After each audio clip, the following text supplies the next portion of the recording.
Amado hermano y amada hermana, bienvenidos. En esta oportunidad vamos a estar reflexionando con la ayuda del Señor a fondo acerca de la derrota de los asirios. No te vayas, Dios tiene palabra para mí y para ti en esta ocasión. Oremos. Señor del cielo y de la tierra, Creador del universo, sustentador de nuestra vida, a tu nombre la gloria para siempre. Antes de comenzar con el estudio, buscamos tu presencia, buscamos tu bendición y tu aprobación. Te suplicamos que nos hables directo al corazón y que nos muestres con claridad el mensaje que tienes para cada uno de nosotros. Oramos en el nombre de Jesús. Amén, Señor.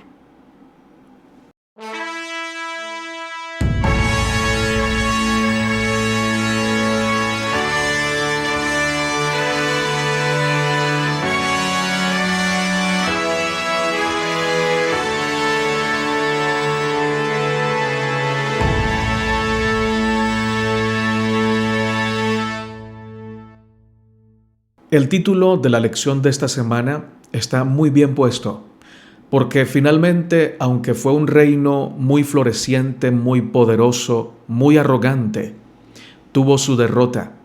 Así como tuvo su momento de gloria, también tuvo su momento de ser derribado, derrotado, acabado. Hoy día los asirios solo son un recuerdo. ¿Qué diría Sennacherib si leyera el título de la lección de esta semana? La derrota de los asirios. Obviamente, él no estaría de acuerdo, porque si algo el pecado logra convencer al pecador empedernido, es que su reinado no se va a acabar, que nunca va a ser derrotado, que nunca va a ser descubierto.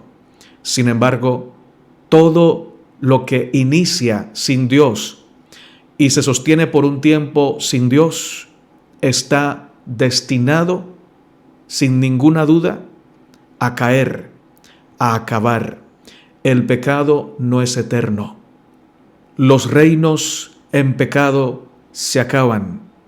Por eso vendría muy bien que cada cristiano dijera, como lo dice el himno: antes que ser rey de cualquier nación, de cualquier proyecto, de cualquier vida, y en pecado gobernar, yo prefiero a mi Cristo, sublime don, cual el mundo no ha de dar.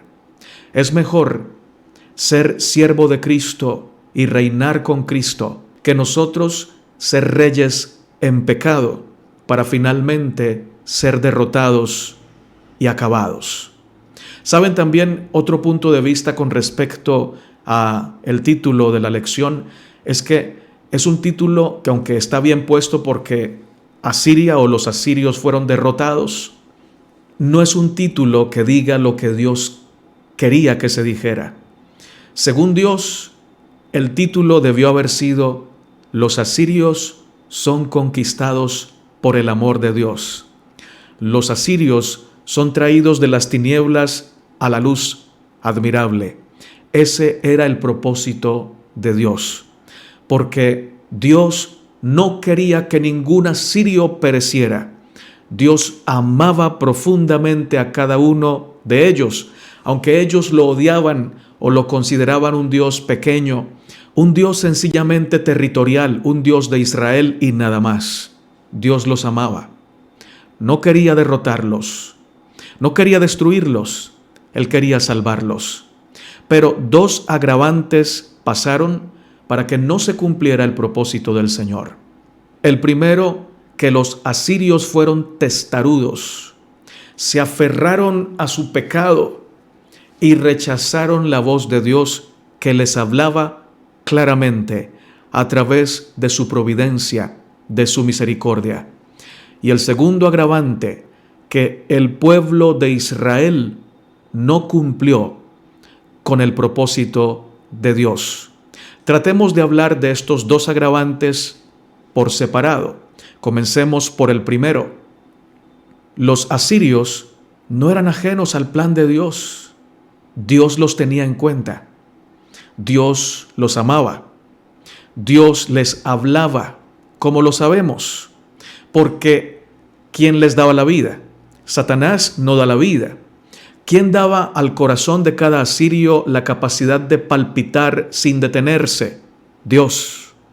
¿Quién le daba a los pulmones, al cerebro, a los órganos vitales de cada asirio la capacidad de funcionar bien para que pudieran vivir? Dios. ¿Quién les dio los talentos, la inteligencia? Dios. ¿Quién les proveía el alimento? Dios. Así que ellos no tienen excusa o no tendrán excusa, no podrán decir Dios no nos habló, Dios no nos amó, Dios no nos dio la oportunidad de conocerlo, porque a través de sus bendiciones y a través de sus misericordias Dios les hablaba diariamente a los asirios. Pero ¿qué hicieron los asirios con todas las bendiciones de Dios, con todas las oportunidades que Dios les dio? Las rechazaron. Saben, hermanos, aunque podemos estar encumbrados, el pecado nos engaña diciéndonos, mira, estás pecando y aún así no te ha pasado nada. Debemos recordar lo que dice la Biblia. Déjame leerte la palabra. Y esto va para mí también. Siempre que leo la Biblia, lo aplico en primer lugar para mí. Dice Deuteronomio, quinto libro de la Biblia, capítulo 32, versículo 35. Mía es la venganza y la retribución. A su tiempo su pie resbalará, porque el día de su aflicción está cercano, y lo que les está preparado se apresura. El pecado, hermanos, es peligroso. El pecado no es algo de poca monta. El pecado destruye la conciencia, destruye el sentido común, de tal manera que le decía a Sennacherib, le decía a los asirios, sigan adelante en esta empresa de maldad, en esta empresa de crueldad, conquistando, arrasando, manipulando, dañando a otros, que nada malo les va a pasar. Todo va a estar bien. Asiria reinará por los siglos de los siglos. Esa era la palabra del pecado, de la cual se apropiaron los asirios, pero la palabra de Dios era y es contra el pecado y contra el pecador que no se quiere arrepentir. A su tiempo su pie resbalará. El momento exacto llega, hermanos. El momento de rendir cuentas le llega a todo ser humano. No porque Dios sea malo, no porque Dios sea vengativo, no porque Dios no nos ame, sino porque el pecado y cada acto malo tiene un peso. Y a su momento, el peso del pecado se hace tan grande que el pie del pecador resbala y es derrotado. Y cae. Y se acaba su reinado, como le pasó a Sennacherib, como le pasó a los asirios que fueron derrotados. Hay otro texto con el que me gustaría complementar el texto de Deuteronomio. Vamos a Gálatas, capítulo 6, verso 7, un texto muy conocido por ti y por mí. No os engañéis, Dios no puede ser burlado, porque todo lo que el hombre siembra, eso también cosechará. ¿Qué sembraron los asirios? ¿Qué sembró Sennacherib? Olvidando la misericordia, olvidando la compasión, olvidando el servicio, se dedicaron su tiempo, su vida, sus talentos a conquistar. ¿Y a qué precio? Arrasando, matando, dañando hogares, dañando vidas. Oh, mis hermanos, si sembramos en corrupción, vamos a recoger en corrupción. El pecado nos dice, tranquilo, mira, llevas 5 años sembrando en corrupción y nada malo te ha pasado. Llevas 1 año, llevas 6 meses, llevas 1 semana. Ayer pecaste y nadie se dio cuenta. No te cayó un rayo, no estás enfermo, todo va a estar bien. Sigue pecando, sigue sembrando. Pero es un engaño, porque a su tiempo nuestro pie resbalará si sembramos en pecado. Si sembramos en corrupción, nuestro pie resbalará y caeremos. La derrota se apresura.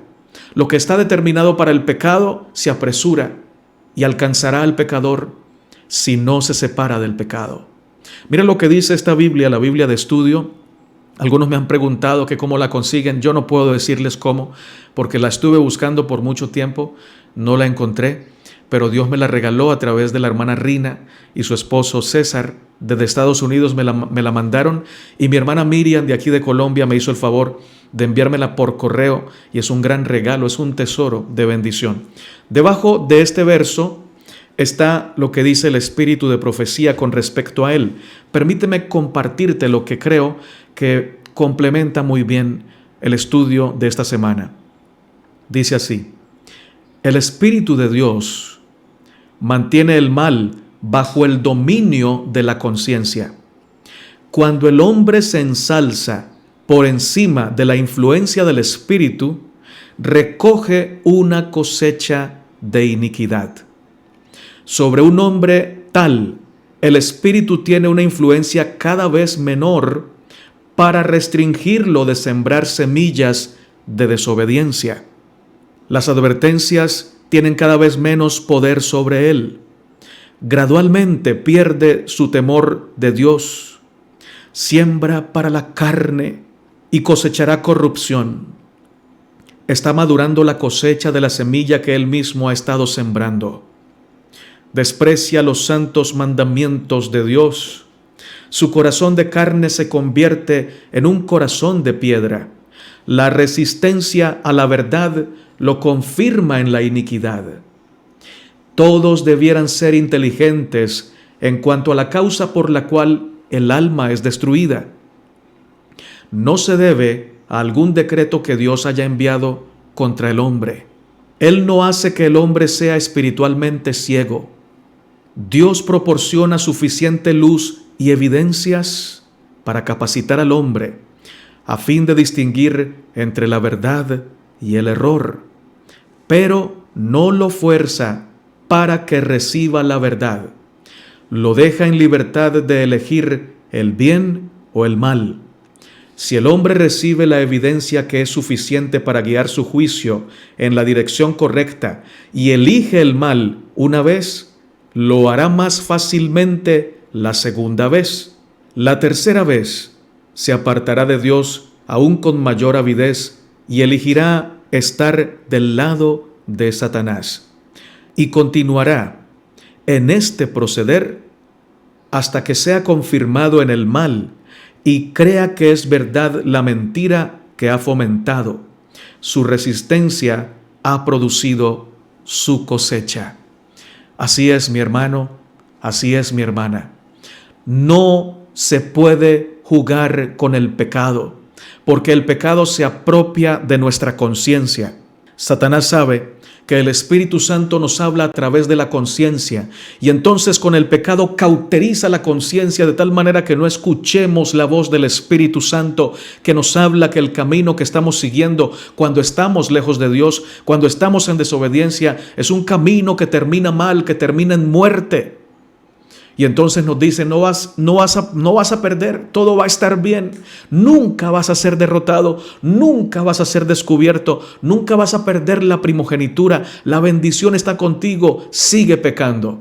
Sennacherib fue así engañado junto con su ejército y junto con su tierra. Su reinado o su reino fue un reino de oscuridad.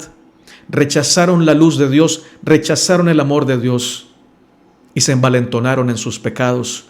Y por eso hoy estamos estudiando la derrota de los asirios.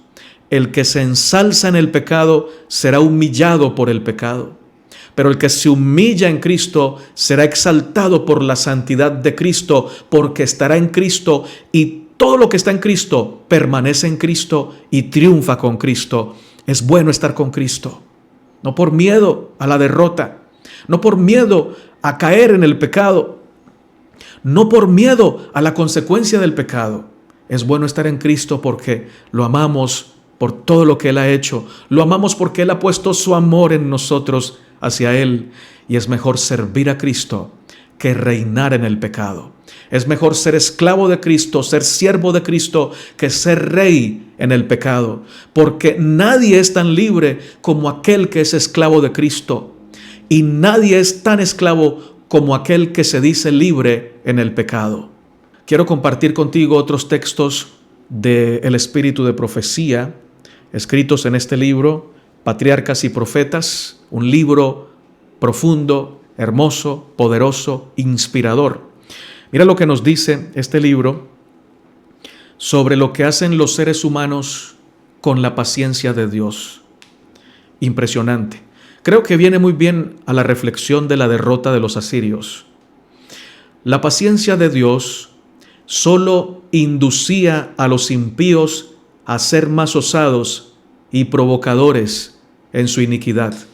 Página 64, y lo vas a encontrar aquí en este parrafito, por la mitad.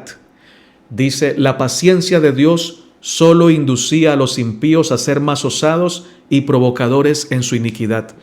¿Qué hace una persona que ama a Dios con la paciencia de Dios? Dice, como Dios es tan amoroso, como Dios es tan paciente, como Dios me ama tanto, en vez de pecar, yo lo voy a agradar. Y es que cuando la persona que ama al Señor es consciente de su misericordia, de su paciencia, no dice, como es tan paciente, yo voy a pecar y Él me va a tener paciencia. No, no, no. Él dice, o ella dice, esa paciencia de Dios, ese amor de Dios, esa gracia del Señor, no me lleva, no me mueve, no me motiva a pecar. Me mueve a obedecerle, me mueve a agradarlo, porque no quiero herir su corazón, no quiero que sufra por mi culpa.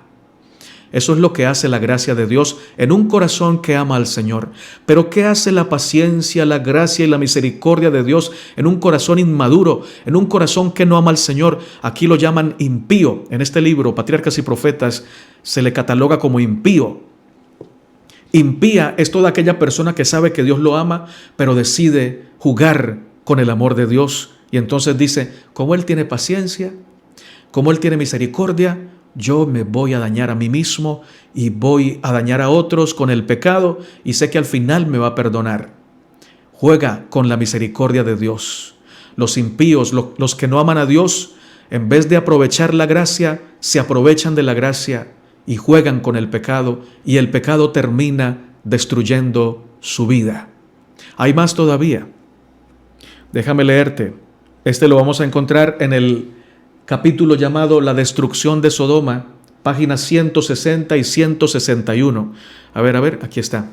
Lo primero que voy a leer está en este párrafo, lo puedes encontrar en ese capítulo, y dice así: las llamas que consumieron las ciudades de la llanura transmiten hasta nuestros días la luz de su advertencia.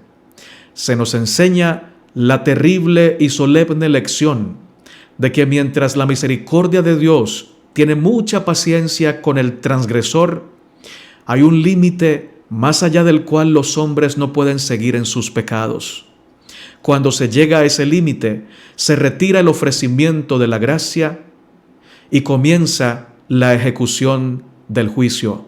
El Redentor del mundo declara que hay pecados mayores que aquellos por los cuales fueron destruidos Sodoma y Gomorra.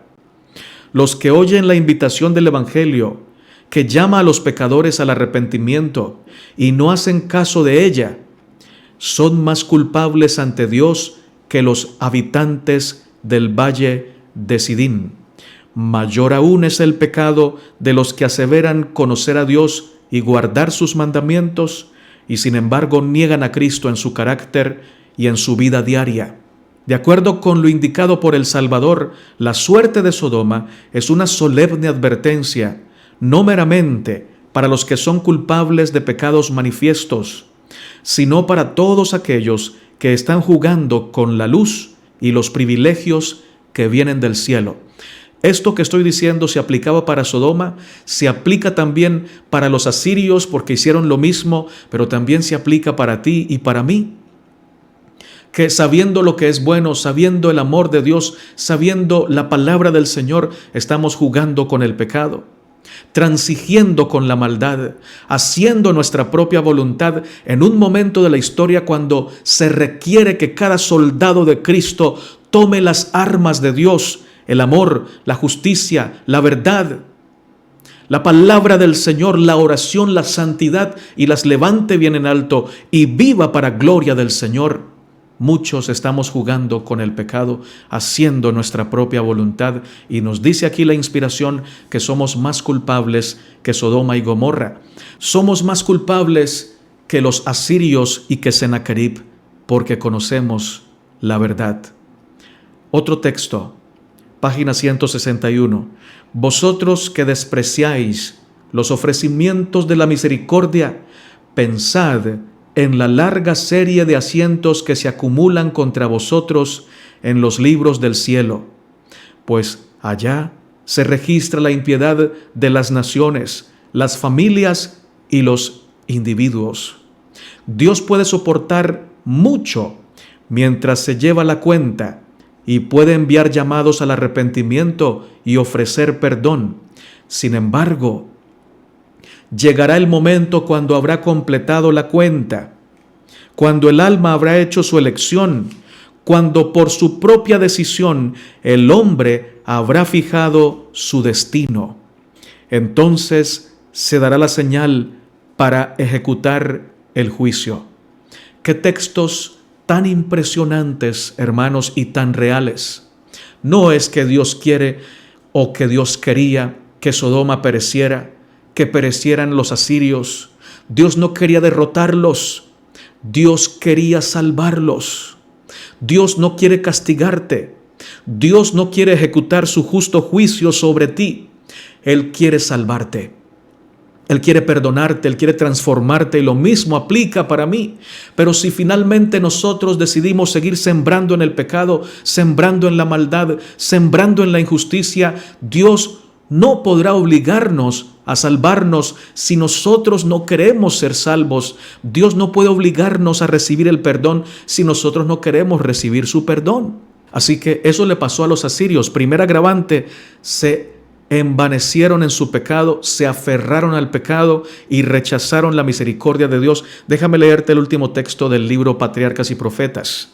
Esto que voy a leer está en el contexto de los filisteos, pero aplica perfectamente para los asirios. Lo leo de el capítulo llamado El arca tomada por los filisteos, página 637. Dice: «Cuán grande es la longanimidad de Dios hacia los impíos. Tanto los filisteos idólatras como los israelitas apóstatas habían gozado de las dádivas de la providencia de Dios. 10,000 misericordias inadvertidas caían silenciosamente sobre la senda de hombres ingratos y rebeldes. Cada bendición les hablaba del dador, pero ellos eran indiferentes a su amor.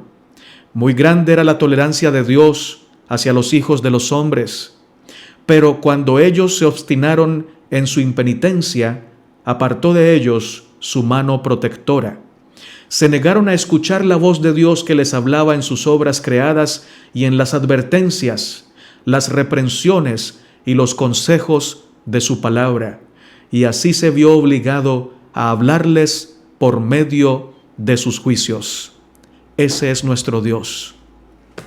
Qué grande es su misericordia. Dice, 10,000 misericordias caían en la senda de los impíos, pero ellos decidían no notarlas, no verlas, no agradecerlas, precisamente porque se sentían cohibidos. Si reconocían que Dios era bueno, que Dios es amor, que Dios los llamaba, ellos no querían dejar su pecado y preferían ignorar los llamados que Dios les hacía a través de su misericordia y a través de sus bendiciones. Finalmente, cada uno recoge lo que siembra, mi hermano, mi hermana. Hablemos también del segundo agravante. Israel no cumplió con el propósito de Dios para ellos. Decíamos que este fue un agravante por el cual los asirios no fueron salvados. El primer agravante fue la responsabilidad de los asirios. Rechazaron el llamado de Dios. Pero el segundo agravante, y no menos importante, fue la testarudez de los israelitas, que al envanecerse en el pecado y aferrarse al pecado, no cumplieron con el propósito de Dios para ellos, que era que fueran luz para las naciones, que la santidad de Israel, la dependencia de Dios, los llevara a ser potencia, y al ser potencia fueran ejemplo, y al ser ejemplo conquistaran a los asirios, a los babilonios, a los filisteos y a todas las naciones vecinas y al mundo entero. Miren que hay una conexión, oh mi hermano y mi hermana, directa entre lo que tú y yo somos como cristianos y cómo los impíos ven a Dios. El concepto que los impíos tienen de Dios va a estar íntimamente relacionado con nuestro testimonio, sea bueno o sea malo. Si nuestro testimonio es malo, la gente tendrá un falso concepto de Dios. Si por estar unidos con Cristo constantemente nuestro testimonio es fiel, es bueno, es luz, la gente tendrá un buen concepto de Dios. Déjame leerte lo que nos dice la Biblia con respecto al punto que te acabo de mencionar.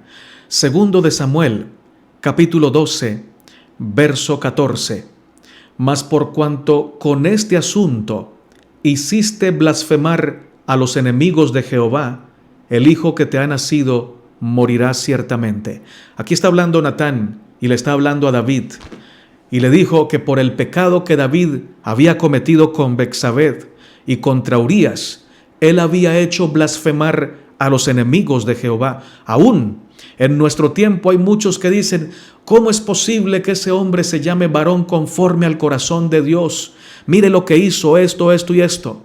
Nuestros pecados, nuestro mal testimonio hacen que los enemigos de Dios, que los impíos blasfemen al Señor, tengan un falso concepto de Dios, aprovechen para sacar excusas y vivir y envanecerse y envalentonarse más en su pecado. De la misma manera, el buen testimonio redunda para bendición del nombre de Dios en las mentes de los impíos. No tienen excusa y dicen o deben decir finalmente, el Dios de esa persona debe ser un Dios muy grande, porque esa persona es humilde, esa persona es sincera, es trabajadora, es honesta, es honrada. Mira que le he hecho el mal o lo he perseguido y él me responde con amor. El buen testimonio hace que el nombre de Dios sea exaltado. El mal testimonio hace que el nombre de Dios sea vituperado. Y eso precisamente fue lo que hizo Israel. Al someterse a la adoración de falsos dioses, al no ser un pueblo constante en la santidad, en la obediencia, hacían que los pueblos vecinos vituperaran el nombre de Dios y no tuvieran la oportunidad de conocer la grandeza del amor de Dios y la grandeza de la verdad del Señor. Complemento el punto con el espíritu de profecía. Mira lo que nos dice. A causa de la debilidad y la apostasía de Israel y de Judá, el nombre de Dios ya no era temido entre las naciones, sino que había llegado a ser motivo de continuo oprobio. Profetas y Reyes, página 262. Oh mi hermano, oh mi hermana, deberíamos temblar ante esta verdad. ¿Cuántas personas a las que Dios ama, pero que ellas no aman al Señor, se han aferrado más al pecado, se han envalentonado más al pecado o en el pecado por causa de nuestro mal testimonio? ¿Cuántas veces por nuestra impaciencia, por nuestra ira, por nuestro mal genio, hemos dejado el nombre de Dios mal puesto? ¿O hemos hecho que el concepto de Dios se distorsione en la mente de nuestros hijos, o en la mente de nuestra familia, o en la mente de nuestros vecinos? ¿Saben que eso es triste? Porque nosotros no hemos sido llamados a poner por tierra el nombre de Dios, sino a ponerlo en alto a través de nuestras palabras, de nuestra mirada, de nuestras actitudes, de nuestro testimonio. Pero hermano, hay esperanza si lo hemos hecho. Dios nos perdona. Él solo quiere que reconozcamos ese pecado, nos apartemos de ese pecado, nos aferremos a su presencia y todos los días, por la gracia del Señor, demos buen testimonio. Oh mi hermano, si has prestado dinero y no lo has pagado, dile al Señor que te dé la capacidad de hacerlo. Dame trabajo, dame salud, Señor, y dame honradez para pagar la deuda. Aunque hayan pasado muchos años, esa deuda todavía está allí y hay que pagarla. Y si tú le pides a Dios, Dios te va a dar con qué pagarla, porque por una deuda podemos estar haciendo quedar mal el nombre de Dios. O si alguna vez ofendiste a algún hermano, alguna hermana, hablaste mal de él y él se dio cuenta. O quizá él no se dio cuenta, pero dañaste su buen nombre, dañaste su prestigio, hablaste mal de él o de ella. Ve, pídele perdón al Señor y pídele perdón a esa persona y pídele perdón también a esas personas delante de las cuales esparciste ese veneno mortal. Porque cada vez que hablamos chismes o criticamos, estamos esparciendo veneno y estamos haciendo quedar mal el nombre del Señor. Algunos me dicen: hermano, ¿usted por qué habla tan pasito? ¿Por qué habla con esa paciencia? Hable más rápido. Y hermanos, miren, cuando uno va a decir una verdad, especialmente una verdad que duele, uno debería decirla con el mayor tacto. Yo trato de bajar la voz porque no quiero acusarte, ya que esa palabra que yo acabo de decir, la palabra dura, esa me cae primero a mí. Y yo sé que la verdad habla fuerte, aunque el que la transmita con paciencia o con voz baja o sin gritar, es la verdad la que habla fuerte. Y también te invito a no mirar tanto la forma de cómo se predica la verdad. Algunos lo hacen con mucho carisma y gloria a Dios por ellos. Otros lo hacemos más pausadamente y gloria a Dios por eso. Lo importante no es tanto la forma, no es tanto el instrumento, sino la palabra de Dios. Recíbela. No te dejes prejuiciar ni te dejes limitar al recibirla por el instrumento ni por la forma. Recíbela en el nombre del Señor. Podría y debería decir mucho más, pero también sé que el Espíritu del Señor no necesita que nosotros hablemos mucho para hablarnos al corazón. Sin embargo, déjame decirte otros puntitos importantes que extrajimos de la lección con mucha oración. Debo decirte, o mejor leámoslo en la Biblia. Vayamos a 2 de Crónicas 32. Hay un pasaje allí muy hermoso que está en el versículo 8, que es uno de los puntos que me gustaría resaltar. 2 de Crónicas capítulo 32, verso 8. Muy importante, creo que es uno de los puntos claves de la lección de esta semana. Aquí está hablando Ezequías, pero inspirado por el Señor. Con él está el brazo de carne, mas con nosotros está Jehová nuestro Dios, para ayudarnos y pelear nuestras batallas. Y el pueblo tuvo confianza en las palabras de Ezequías, rey de Judá. Pero me interesa mucho también que leamos el verso 7. Esforzaos y sed valientes, no temáis, ni tengáis miedo del rey de Asiria, ni de toda su multitud que con él viene, porque hay más con nosotros que con él. Miren que el verso 8 nos llama y nos dice: si Dios está con nosotros, Él pelea nuestras batallas. Pero el verso 7 es el que nos permite decir la verdad con respecto a que Dios está con nosotros y Él pelea nuestras batallas. El verso 7 complementa el verso 8. Porque Dios está con nosotros y es verdad, pero cuando Dios está con nosotros, nosotros no somos perezosos. Nosotros no somos indolentes. No estamos acostados todo el tiempo esperando que el pan nos caiga del cielo. Hacemos nuestra parte, nos esforzamos, somos valientes y no tenemos miedo porque somos conscientes de que con nosotros están los más y con el enemigo están los menos. Más son los que están con nosotros que los que están contra nosotros, porque estamos con el Señor y por eso trabajamos con toda nuestra fuerza, con todo nuestro ahínco, con toda nuestra disciplina. Es decir, hacemos nuestra parte y Dios hace la suya. Dios jamás nos llama a estar en pereza. No nos llama a estar ociosos. Dios nos llama a estar diligentes, trabajando fuerte, haciendo nuestra parte como si dependiera todo de nosotros, pero dejando que Dios haga su parte sabiendo que todo realmente depende de Dios. Ezequías, el rey, no le dijo al pueblo: tranquilos, vayan cada uno a su casa, coman y beban, festejen, estén tranquilos, duerman, rásquense la panza. No, él les dijo: vamos a hacer nuestra parte, vamos a organizarnos, vamos a afilar las espadas, vamos a realizar la parte que nos corresponde hacer. Pero Dios está con nosotros y Él peleará nuestra batalla. Alabado sea el Señor. Hermanos, hay una enfermedad que está azotando el mundo, pero nosotros debemos cumplir con la parte que nos toca. ¿Cuál es? Estar con Dios, hacer nuestro culto familiar, nuestro culto individual todos los días, estar conectados con el cielo, cuidar nuestra salud, no exponernos, hacer nuestra parte, pero confiar en que el Señor está con su pueblo, el Señor está con nosotros, Él nos rodea con su misericordia y Él va a permitir que nuestra salud esté óptima si nos alimentamos bien, si le creemos a Él, si hacemos nuestra parte con los remedios naturales. Y si nos da la enfermedad, a pesar de hacer todo eso, debemos decir: Señor, en tu mano está mi vida. Confío en ti. Si he de bajar a la tumba, bajaré tranquilo, confiado. Resucitaré en tu nombre.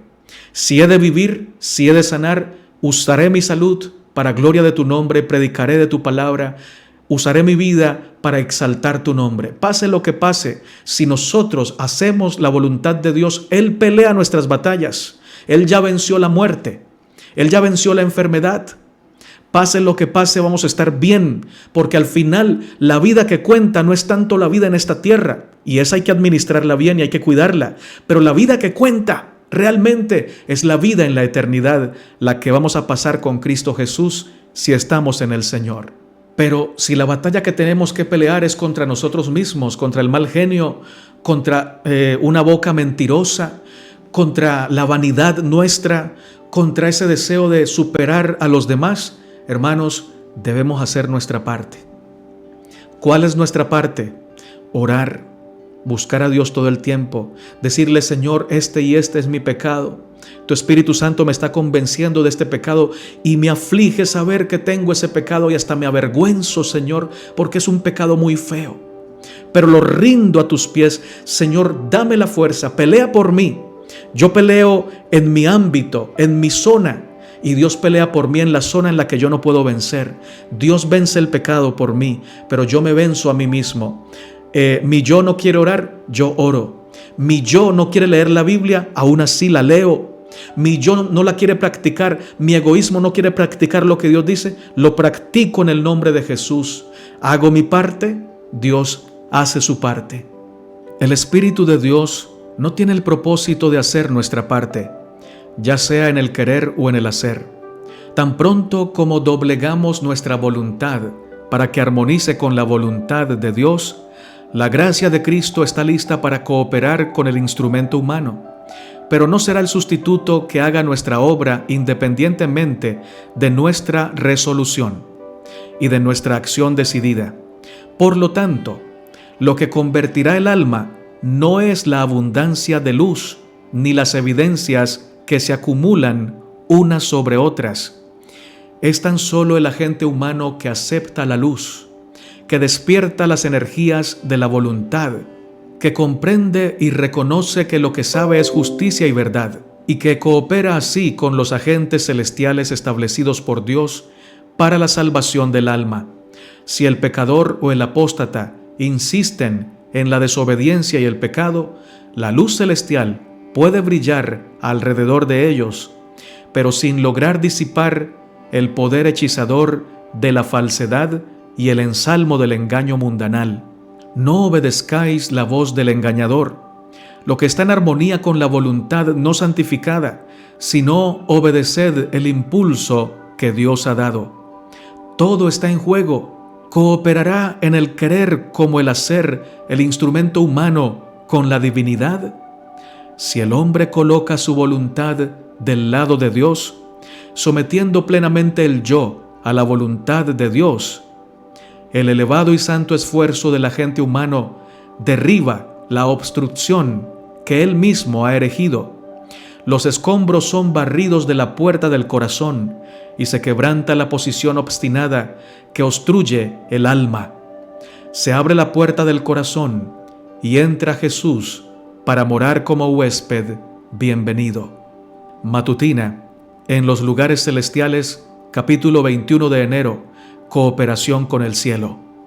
Y si me permites decirte algo más, si no lo permites puedes cerrar el video hasta acá porque sé que es largo, está largo, pero si me permites decirte algo más, te diría esto: el enemigo es un muy buen propagandista. Tiene mucha elocuencia hablando mentira, tanto así que el que lo escucha termina engañado.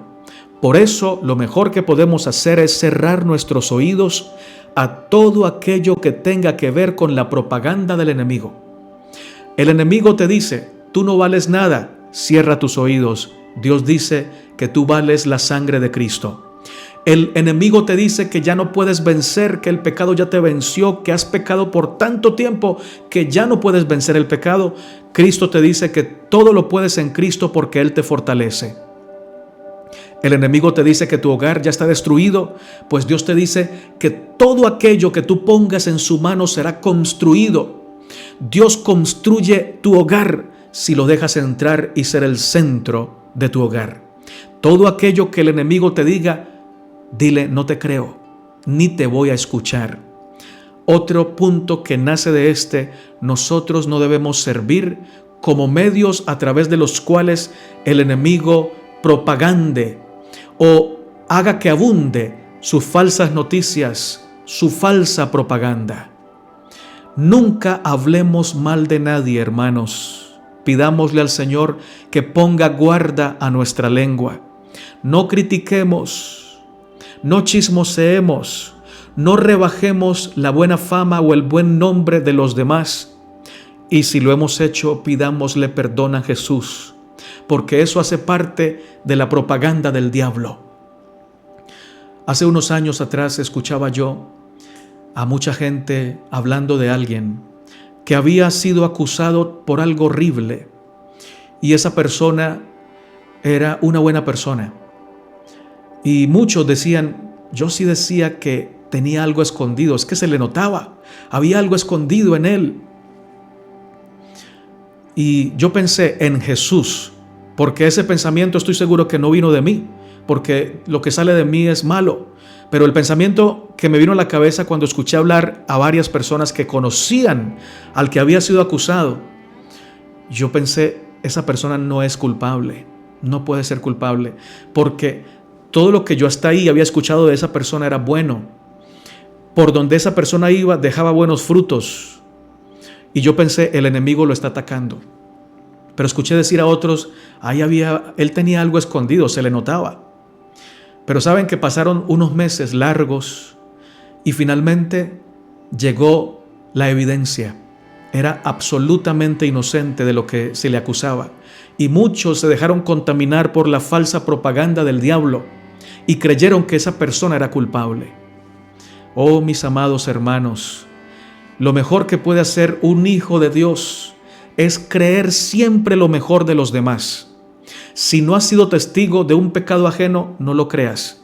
Cierra tu mente y di, yo creo lo mejor de esa persona. Y si lo hizo mal, que Dios lo juzgue, o mejor, que Dios tenga misericordia de él, como ha tenido conmigo cuando yo he hecho lo malo. Pero nunca creas lo malo de nadie. Cree lo bueno en el nombre de Jesús. Da siempre a los demás el beneficio de la duda. Cuando alguien venga a hablarte mal de otro, dile, no, yo creo de esa persona lo que dice Jesús de esa persona. Y Jesús siempre habla bien de sus hijos. Y si en realidad lo hizo, no soy yo nadie para juzgarlo. Hermanos, nuestra mente está tan caída en el pecado que lo malo lo recordamos constantemente y no se nos olvida, y lo bueno de la gente casi no le damos realce y casi no hablamos de los logros de los demás. Y si hablamos de los logros, le metemos una pizca de envidia, una pizca de crítica. Eso es propaganda del diablo. No la creamos, no la digamos, ni la propaguemos. Ustedes y yo hemos sido llamados a propagar el mensaje de Jesús, el mensaje de Cristo, que Cristo viene, que Cristo nos ama, que Cristo restaura, que Cristo sana, que Cristo perdona y que Cristo da la victoria sobre el pecado. Dios nos bendiga, Dios nos guarde, Dios esté con su pueblo. Padre, te damos gracias por tu palabra. Dios de Abraham, Dios de Isaac, Dios de Israel, gracias porque también eres nuestro Dios eterno, misericordioso, piadoso y clemente. Gracias porque nos muestras que no debemos jugar con el pecado y que es mucho mejor reinar siendo siervos en Cristo que reinar siendo esclavos del pecado, porque finalmente el pecado hace que nuestro pie resbale y que recojamos todo lo que sembramos. Pero no es por miedo que queremos dejar de pecar, sino porque tú nos amas, porque tú mereces nuestro amor y nuestra lealtad. Bendice a tus hijos e hijas con toda bendición espiritual. Cumple, oh Señor, todas sus peticiones. Bendice y salva a nuestros hijos y a nuestros familiares. Oramos confiados en que a través de los méritos de Cristo tú nos respondes. Oramos en su nombre santo. Amén, Señor. Oye, mi hermano y mi hermana, si este mensaje trajo bendición a tu vida, te invito a dejar un comentario, te invito a darle me gusta y te invito a suscribirte al canal En Defensa de la Fe. Y también, si así lo quieres, a compartir el mensaje con tus contactos. Un fuerte abrazo en el nombre de Jesús.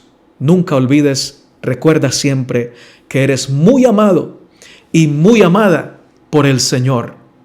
Maranata, Cristo viene pronto.